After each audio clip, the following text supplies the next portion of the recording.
Assalamualaikum warahmatullahi wabarakatuh.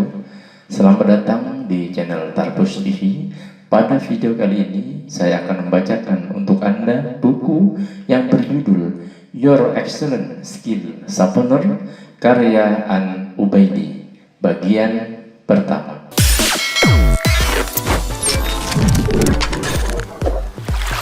Pengantar penulis. Sepertinya ada kemiripan dalam hal cara kerja antara cinta kepada manusia dan cinta pada pekerjaan atau profesi. Di manakah kemiripan itu terletak? Ada puisi cinta yang kira-kira kalau diprosakan isinya antara lain, Anda tidak mencintai seseorang karena kecantikannya atau karena ketampanannya. Karena Anda mencintailah, maka seseorang itu menjadi cantik atau tampan di mata Anda. Artinya, cinta dan tidak cinta itu pada kenyataannya lebih banyak tergantung pada kitanya, bukan tergantung pada objeknya. Meskipun objeknya cantik di mata orang lain, tetapi kalau kitanya tidak mencintai objek itu, maka objek yang cantik itu menjadi tidak cantik di mata kita. Sebaliknya, meskipun objeknya tidak cantik di mata orang lain, tetapi karena kita mencintai, maka objek yang tidak cantik itu menjadi cantik di mata kita. Ilustrasi demikian mirip dengan hasil studi para ahli di bidang karir yang menemukan bahwa apa yang menyebabkan seseorang itu mencintai atau membenci pekerjaan atau profesinya bukan terletak pada pekerjaan atau profesi itu. Cinta dan benci lebih banyak berkaitan dengan persoalan di dalam batin kita. Studi menemukan bahwa hal yang berkaitan dengan persoalan cinta dan benci adalah developmental proses kemajuan di dalam diri kita. Kalau proses ini berjalan di dalam diri kita, maka gaya hidup kita dinamis, dan kedinamisan ini akan menghasilkan suasana batin yang jernih. Kejernihan inilah yang membuat kita tidak mudah terserang virus yang bernama konflik diri. Batin yang jauh dari gigitan virus konflik diri akan membuat kita mampu mencintai diri kita, mencintai orang lain, mencintai keadaan yang melingkupi kita, dan tentu saja mencintai pekerjaan atau profesi yang kita emban. Karena kita mencintai, maka pekerjaan atau profesi itu lama-kelamaan tampak indah di mata kita. Jika kau mencintai apa yang kau lakukan, maka ia akan memahyukan sesuatu yang baru kepadamu. Itulah kesimpulan George Washington. Hal ini berbeda dengan ketika misalnya saja proses kemajuan di dalam diri kita mandek. Kita membiarkan potensi kita tidak aktif. Kita membiarkan peluang di mata kita lewat begitu saja. Kita membiarkan kemajuan pekerjaan atau profesi kita berjalan sendiri di lapangan seperti kapal yang berlayar mengikuti hembusan angin dan ombak. Karena di dalam diri kita ada kemandekan, maka ini bisa membuat batin kita sempit. Dada yang sempit inilah yang sangat berpotensi mengundang datangnya virus konflik diri. Kalau kita sudah terkena gigitan virus ini, maka kemungkinan paling dekat yang akan terjadi adalah kita membenci diri kita, self-hate, kita membenci keadaan yang melingkup kita, hubungan kita dengan orang lain mudah tergores, dan tentu saja kemampuan kita untuk mencintai apa yang kita lakukan sangatlah sedikit.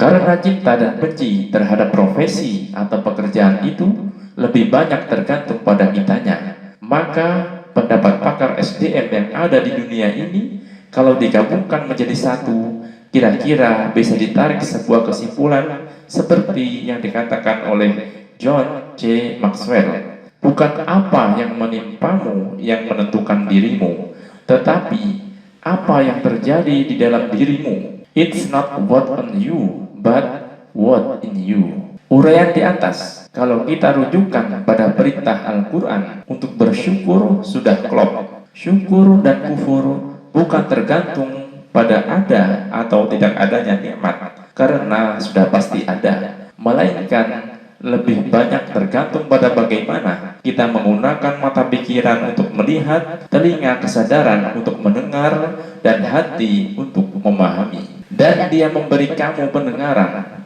penglihatan, penglihatan dan hati agar kamu bersyukur. Quran Surat An-Nahl ayat 78. Nikmat apakah yang sudah ada di dalam diri kita dan sudah ada di sekeliling kita pada hari ini? Sebagian kecil dari sekian tak terhitung nikmat adalah potensi yang sudah kita miliki dan potensi peluang kemajuan yang berada di balik pekerjaan atau profesi yang kita jalani saat ini yang jumlahnya tidak terbatas, unlimited. Katakanlah, kalau sekiranya lautan menjadi tinta untuk menulis kalimat-kalimat Tuhanku, sungguh habislah lautan itu sebelum habis ditulis kalimat-kalimat Tuhanku, meskipun kami datangkan tambahan sebanyak itu lagi. Quran Surat Al-Kahfi ayat 109. Meskipun nikmat potensi itu jumlahnya tak terhitung dan tak terbatas karena saking banyaknya, tetapi kalau kita salah dalam mengarahkan penglihatan mata pikiran, menutup mata pikiran kita, menolak mengakui, menutup telinga kesadaran untuk memberdayakan potensi itu, dan membiarkan sumbat di hati kita, maka bukan tidak mungkin jika yang terjadi di dalam batin kita adalah kufur, menolak syukur, merasa tak punya alasan untuk bersyukur. Dan dialah yang telah menciptakan bagi kamu pendengaran, penglihatan, dan hati. Amat sedikitlah kamu bersyukur. Quran Surat Al-Mu'minun ayat 78.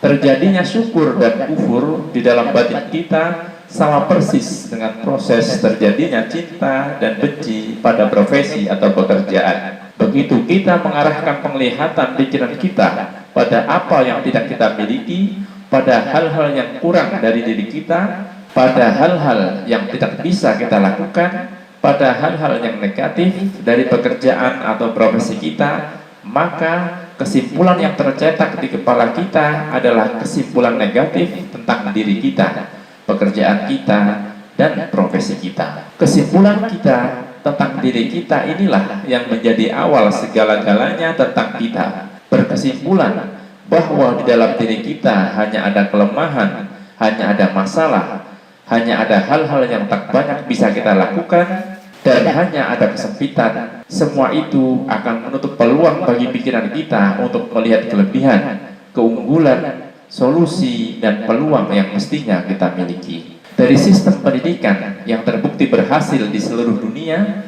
citra diri ternyata lebih penting dari materi pelajaran. Gordon Dryden. Kalau kesimpulan kita sudah negatif, maka motivasi dan dorongan kita untuk mengembangkan, memberdayakan, dan mengolah potensi dan peluang menjadi rendah, alias tertutup telinga kesadaran kita untuk maju, malas, keras kepala, setengah-setengah, kemauan lemah, dan lain-lain. Semakin lama kita mengumpulkan kesimpulan negatif di kepala dan semakin lama kita menutup telinga kesadaran, tentu ini akan berpotensi menghasilkan gaya hidup kufur, mandek, konflik diri, dan kebencian. Dari penjelasan puisi cinta, penjelasan temuan para ahli di bidang karir, dan penjelasan Al-Quran tentang syukur di atas, bisalah kita ambil sebuah pelajaran bahwa yang pada akhirnya akan menentukan kecintaan atau kebencian kita atas pekerjaan atau profesi adalah diri kita, penggunaan mata pikiran kita, dinamika kemajuan di dalam diri kita, dan seterusnya. Memang benar, terkadang kita mendapatkan pekerjaan atau profesi yang tidak kita cintai. Terkadang kita mendapatkan perusahaan dan tim kerja yang tidak kita cintai. Kenyataan demikian sudah lumrah dan tidak membahayakan kita selama di dalam diri kita masih ada cinta, masih ada dinamika kemajuan, selama masih ada energi syukur yang kita gunakan untuk memberdayakan potensi yang sudah ada. Mencintai apa yang kita lakukan pada hari ini, mengaktifkan dinamika dari lokasi hidup yang saat ini kita berada, dan mensyukuri potensi yang tersedia untuk kita pada hari ini akan membuka jalan untuk mendapatkan pekerjaan yang kita cintai. Bahkan seandainya kita nanti tidak mendapatkan pekerjaan yang kita cintai sekalipun, Allah akan mengganti pekerjaan atau profesi lain yang setimpal atau yang lebih baik sebagai balasan dari usaha yang kita jalankan dengan keimanan, kepercayaan, dan keyakinan. Sesungguhnya jika kamu bersyukur, pasti kami akan menambah nikmatku kepadamu Dan jika kamu mengingkarinya, kufur, maka sesungguhnya azabku sangat pedih. Quran Surat Ibrahim ayat 7. Seorang pun tidak mengetahui apa yang disembunyikan untuk mereka, yaitu bermacam-macam nikmat yang menyedapkan pandangan mata sebagai balasan terhadap apa yang mereka kerjakan. Quran Surat As-Sajdah ayat 17. Nabi bersabda, sesungguhnya Allah berfirman bahwa aku akan menyiapkan sesuatu balasan bagi hamba-hambaku yang beramal soleh yang tidak bisa dideteksi oleh mata, tidak terdengar oleh telinga, dan tidak terduga terbesit oleh hati manusia. Hadis riwayat Imam Bukhari dan Muslim. Sebagian besar kesuksesan muncul dari kegagalan. Saya menjadi seorang kartunis karena saya gagal meraih keinginan saya untuk menjadi eksekutif. Scott Adams. Hidup saya memang dipengaruhi oleh motto klasik, bahkan klise, namun ternyata manjur untuk sampai sebutan sukses, terutama dalam berwira swasta. Keberhasilan yang saya peroleh dalam kehidupan ini adalah berkat keyakinan dan kepercayaan yang dalam bahwa Tuhan merencanakan sesuatu yang baik bagi hidup saya. Sugianto Nugroho, MBA, manusia bisnis asal-asalan, pendiri Esteller 77. Terkadang kita mendapatkan sesuatu yang benar-benar kita inginkan dari jalan yang semula kita tolak. Pepatah Prancis. Buku ini membahas tentang jurus-jurus yang kira-kira sangat mungkin kita jalankan untuk menghidupkan gairah cinta kita pada pekerjaan atau profesi yang sudah kita dapatkan hari ini sebagai jalan menuju, sebagai alat untuk meraih, dan sebagai sumber daya yang akan kita gunakan untuk mendapatkan keinginan dan prestasi yang lebih bagus, lebih baik, dan luar biasa. Jurus-jurus itu dibahas ke dalam 5 bab berikut. 1. Belajar mencintai apa yang kita lakukan hari ini. Seperti yang sudah kita bahas di muka, bahwa munculnya cinta dan benci terhadap pekerjaan lebih banyak berkaitan dengan persoalan kemana kita mengarahkan penglihatan mata pikiran kita, bagaimana kita melihat diri kita, apa yang kita lihat dari pekerjaan dan profesi kita, apa yang kita lihat, kemana kita melihat, dan bagaimana kita melihat terhadap keputusan apa yang akan kita perbuat. Mengarahkan penglihatan mata pikiran pada peluang, keunggulan, dan kemungkinan untuk maju akan membuat kita terdorong untuk menggunakan, memberdayakan, dan mensyukuri apa yang kita miliki hari ini. Gaya hidup syukur inilah yang bisa menekan dan membatalkan hadirnya virus konflik diri yang menjadi pemicu utama munculnya kebencian terhadap diri sendiri dan terhadap pekerjaan atau profesi. 2. Menjadikan kenyataan hari ini sebagai terminal sementara. Diterima atau ditolaknya pekerjaan atau profesi yang kita miliki hari ini adalah sesuatu yang sudah nyata terjadi pada kita.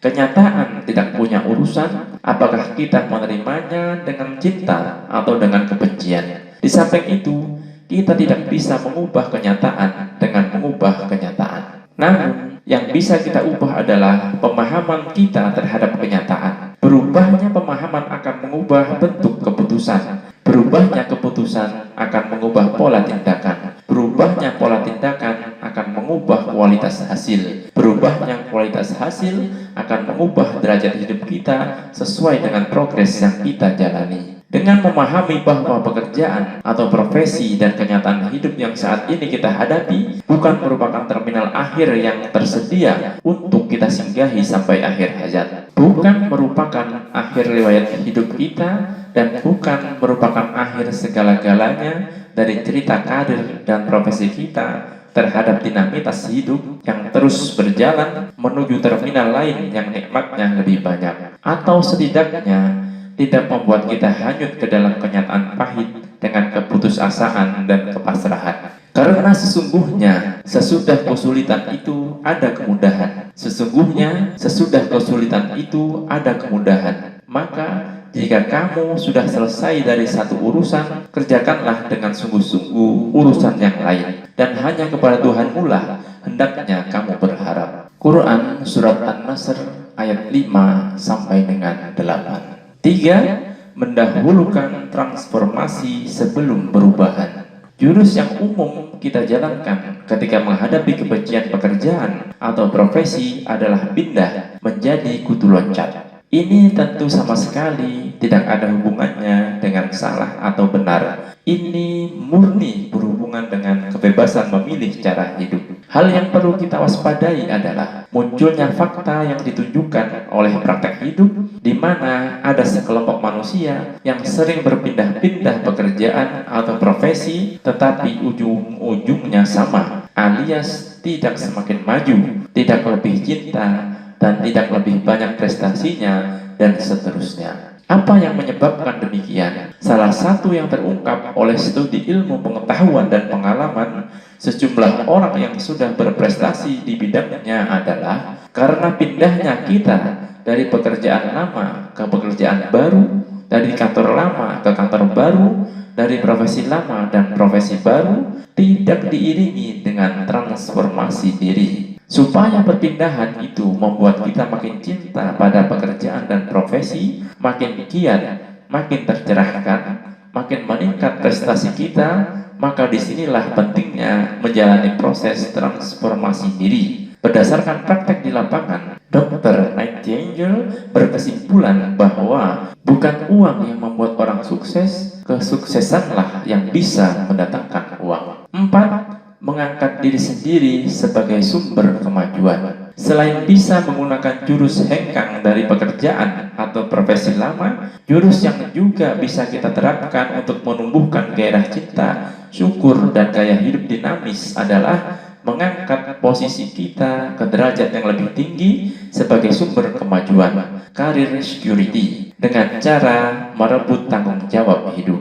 Karena kita yang menginginkan karir, pekerjaan atau profesi kita menjadi semakin baik, semakin maju, dan semakin berkembang, maka kitalah yang lebih dulu perlu memperbaiki diri, memperbaiki skill atau keahlian, memperbaiki kemampuan dalam menyelesaikan pekerjaan tanpa menunggu atau mengandalkan orang lain, lembaga, atau perusahaan. Hal ini bukan berarti peranan pihak lain menjadi tidak penting, melainkan justru untuk memperbaiki hubungan kita dengan diri kita, hubungan kita dengan orang lain, dan hubungan kita kepada Allah. Karena kita menyadari bahwa yang harus bertanggung jawab atas pekerjaan dan profesi kita adalah diri kita, maka kesadaran demikian bisa membentengi masuknya benih-benih kebencian, penudingan, pembiaran diri, dan lain-lain yang secara keseluruhan akan mengantarkan kita pada konflik diri atau kepasrahan yang lemah. Mengangkat diri kita sebagai sumber kemajuan adalah